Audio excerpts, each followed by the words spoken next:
Welcome back. We're going to talk about remaining free agents, just unrestricted free agents, not restricted, because I don't know how many teams are going to be able to give any kind of an offer to a restricted free agent that would pry them away from another team.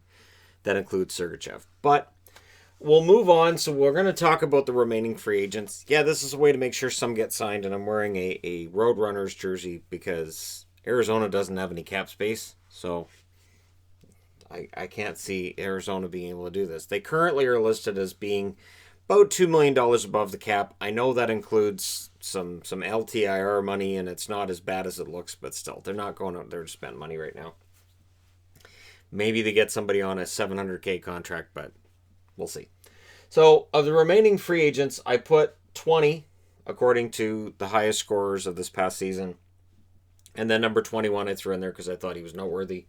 And then 5 goaltenders. And if your team needs a goaltender, well, it's likely not going to be on the free agent market where they find that goaltender.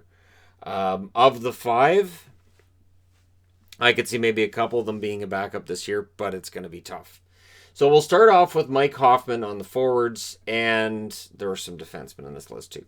But Mike Hoffman, there's rumors tying him to basically everybody. One rumor that's come out from the Canucks is that, and not from the team, but from sources around the Canucks, is that they've called and they've told him, yeah, we have to move some money out. To make him an offer, they have to move some money out. And I'm guessing he's had that same phone call from, I'll say, half a dozen teams. Hoffman is a very good forward. And I understand the negativity around him since the whole Erik Karlsson thing. But honestly, somebody's going to sign him. And I never heard anything about that kind of negativity of him with Florida.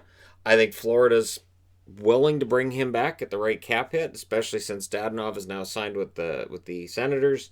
But for Hoffman, there are numerous suitors. I'm guessing that if not for the cap crunch, if we'd seen the cap go up to $84 million, as had been expected as recently as January, he would have been signed already. Anthony Duclair is an interesting one in that he had a career year. He had a very good season. But again, consistency is the issue with that. So you can look at the goals and say, well, he got all these goals. But you can also point out the long droughts he had as well this past season. And with the cap being as tight as it is, it makes it a little more difficult. Rumors are tying Duclair perhaps to Ottawa. I would think maybe that's a guy that Yzerman could look at for Detroit. See, because Ottawa, Detroit, and New Jersey are 3 teams that could pick one of these guys up and still have a lot of cap space left. Also, Ottawa, Detroit, and New Jersey are likely fielding calls from general managers who are feeling the squeeze of this salary cap and saying, so what kind of sweetener do I have to add to this contract to move it out? For instance, in Vancouver, I would think Roussel would be the most marketable of the bad contracts. And I'm including Sutter, I'm including Eriksson, and I'm including Beagle. I think Roussel you might be able to find a taker for. You'd still need to add a sweetener, but that's the one of the iffy contracts. And so, yeah, Duclair may end up signing with Ottawa, with Detroit, with New Jersey. Those are your 3 that have the money to spend, or may sign somewhere else. And these 3 teams could be used in order to free up cap space for them as well. Carl Soderberg. You know, I like Soderberg. I do. I think Soderberg was pretty solid for the Arizona Coyotes this year. Kazam, I fixed the spelling.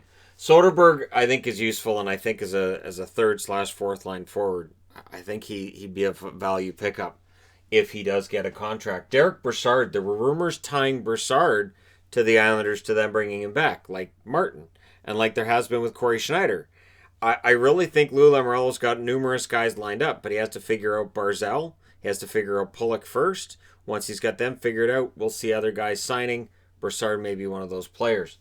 But Brassard, again, useful as a third line forward under the right circumstances with the right team. He bounced around a bit before getting signed by the Islanders last year. And so he may feel some amount of loyalty towards the Islanders over other teams because he already knows that it works there. Joe Thornton, of course, the rumors are San Jose would be willing to take him back for another year. Toronto may very well be in the mix, and we'll see what happens with Thornton. He is one of the first ballot Hall of Famers in the league that I don't think anybody would take any issue with in getting their first ballot. Dominic Cahoon. So there have been rumors and rumblings about Buffalo bringing Cahoon back and still being in contact with him. I would think there would be a number of teams around the league that, again, I don't know how many names on this board would not have been on this board in any regular year, but I would say at least half of them would have already been signed somewhere else. And Cahoon's one of those guys who I think sometimes he gets overrated a bit, but honestly, I would think there are numerous teams looking at him and perhaps willing to offer him money. Now, it may be a little less than what he expected, but there's a lot of players who are going to take less than expected this year. Short-term contracts, and then when the economy recovers, a year to two down the road, then they can make their money. Michael Granlund. Granlund's fascinating. Does Granlund get back to being that top six forward that he was in Minnesota? Does he get back to being a really good player? Does his downturn that he had with the Nashville Predators, does that tell you that he's on the downswing in general, or is that just that it didn't work in Nashville? There's a lot to consider there. There's a lot to consider. So for Granlund, I'll be very interested to see where he gets signed. Because, again, there's not a lot of money for a lot of teams right now. Ilya Kovalchuk. Remember when Montreal traded him to Washington? And everybody said, all right, well, he'll end up back in Montreal. Because Montreal just worked and it fit. I'm really surprised Bergevin hasn't given Kovalchuk $700K, brought him back. I'm surprised that Kovalchuk hasn't signed a $700K contract somewhere yet. It's not going to be about money, but in the end, with teams as squeezed as they are right now, maybe there just isn't enough left over for Kovalchuk. And Kovalchuk with Washington, I think, showed what I've been saying since he came back. He's not the Ilya Kovalchuk he used to be. Name recognition is huge with him, but you can't expect the goals from him. You can't expect the fantastic play night in and night out. He will show you flashes of that at times, but you can't get overly enamored with it because he just at this stage of his career, he's not going to be able to keep that up over a full season. Andreas Athanasiou. Athanasiou kind of in an interesting position as well. Not qualified by the Edmonton Oilers, and I don't think we would have expected him over a week later not to have a role in the NHL yet, but he doesn't. So Athanasiou, we'll see what happens with him as well. I'm mildly surprised he hasn't signed in Detroit, to be honest. He knows Detroit, but maybe Yzerman just can't come to grips with, can't see eye to eye with him on term and money from their negotiations previously. I'm assuming they had negotiations before he goes to Edmonton. And so, obviously, it didn't work out with Edmonton either. He's kind of out in no man's land. To me, he's the kind of player I could see signing in Europe for the season and coming back to the NHL next year. And just banking on the idea of, well, I'm not going to get my money now. I'm not interested in signing for less than I think I'm worth. I can get some money in Europe, play over there, that kind of thing. We'll see if that happens with some players. I would think European leagues will see an influx of NHL players anyways, because we're already seeing that, so I'm kind of psychically predicting what's already happened. But I think guys like Athanasiou, maybe they end up signing over in Europe, again, depending on the money. And it's not just the money. So when you see a contract in Europe, these guys get taken care of, where they don't have to worry about room and board, any of that stuff. Everything gets taken care of. They don't have to worry about, like, oh, they're bringing their kids. How are they going to get the kids into school? Teams will take care of all that. So even if you look at the money they signed for in Europe and you say, well, that doesn't seem like it's that much. Everything's taken care of. European teams take care of players when they come over from North America. And so that's why playing in Europe is not as unattractive of an option as people might think. Because I know there's a negativity attached to when a player signs in Europe and he can't get a job in the NHL anymore. It's still a pretty good life they have in Europe. And it's an amazing experience, too, according to a lot of players who've done that have gone over and played in Europe. Eric Haula. There were rumors about Haula potentially going back to Vegas. There being mutual interest between Haula and the Vegas Golden Knights. The issue becomes, and of course they may have room down the middle because they traded Stastny. The issue becomes, Vegas doesn't have any money. The team does. They don't have any money under the cap. So I think if Haula went back to Vegas, that'd be kind of nice, especially at a time when we're hearing about how these heart and soul players like Nate Schmidt leaving the team, how that hurts the chemistry potentially for the team.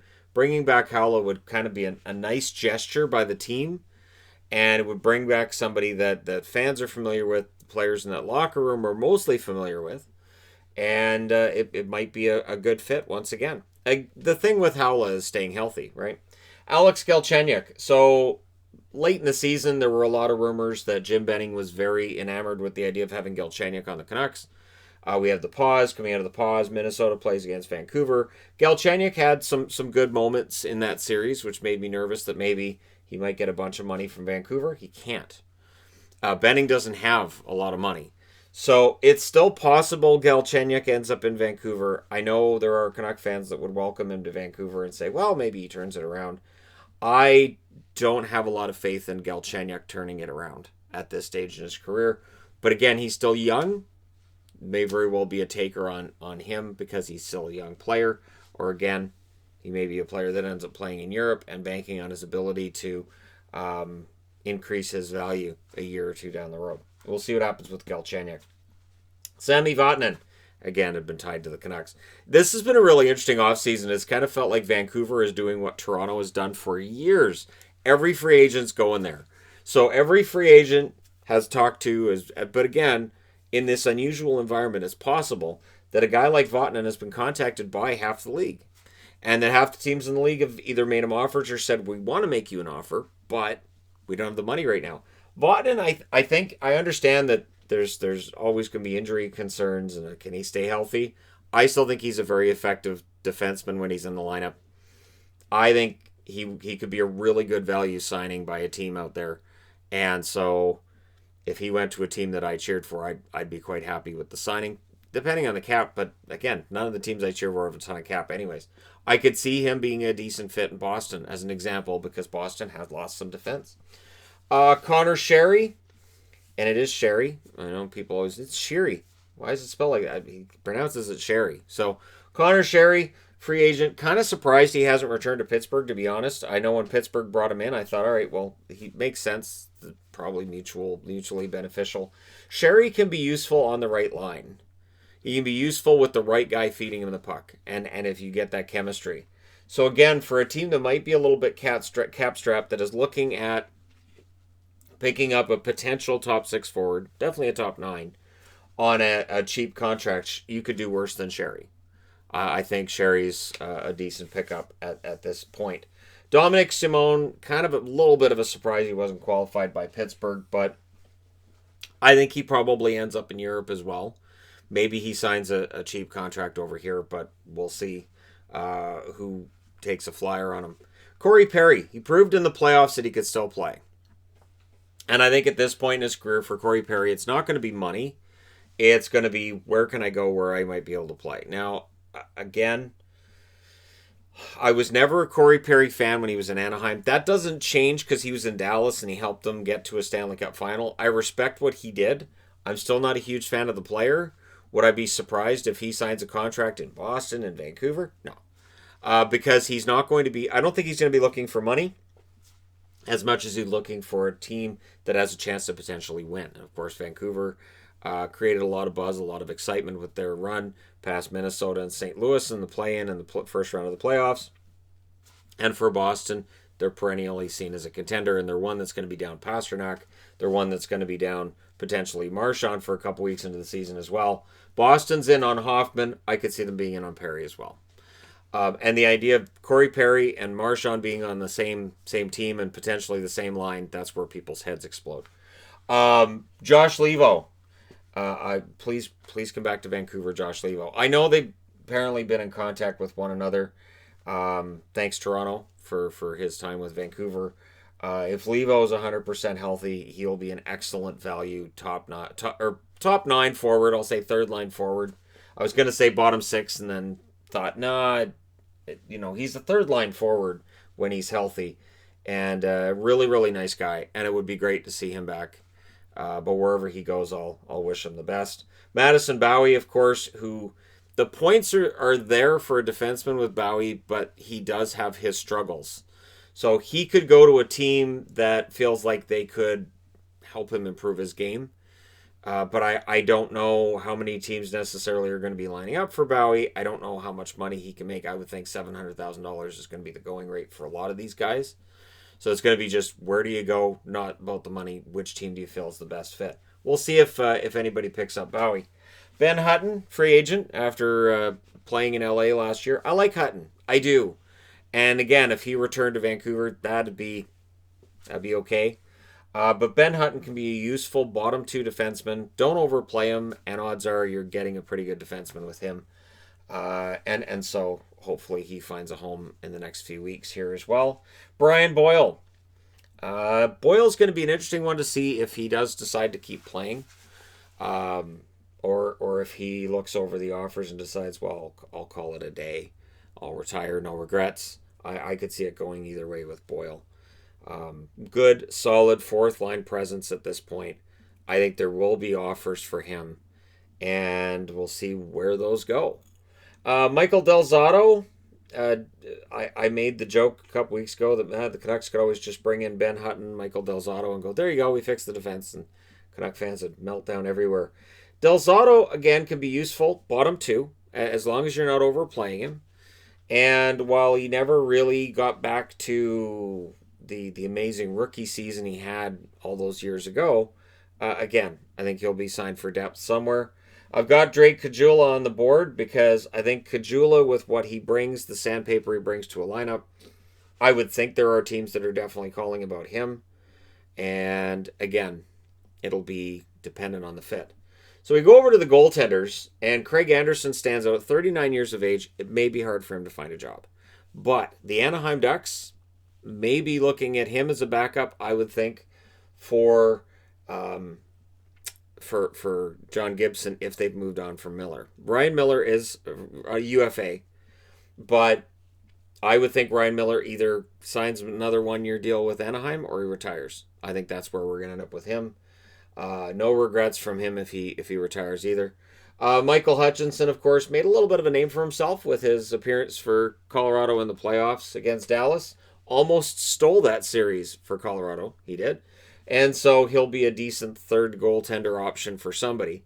Corey Schneider, of course, rumor had him tied to the New York Islanders that he was going to sign. Has not been signed yet.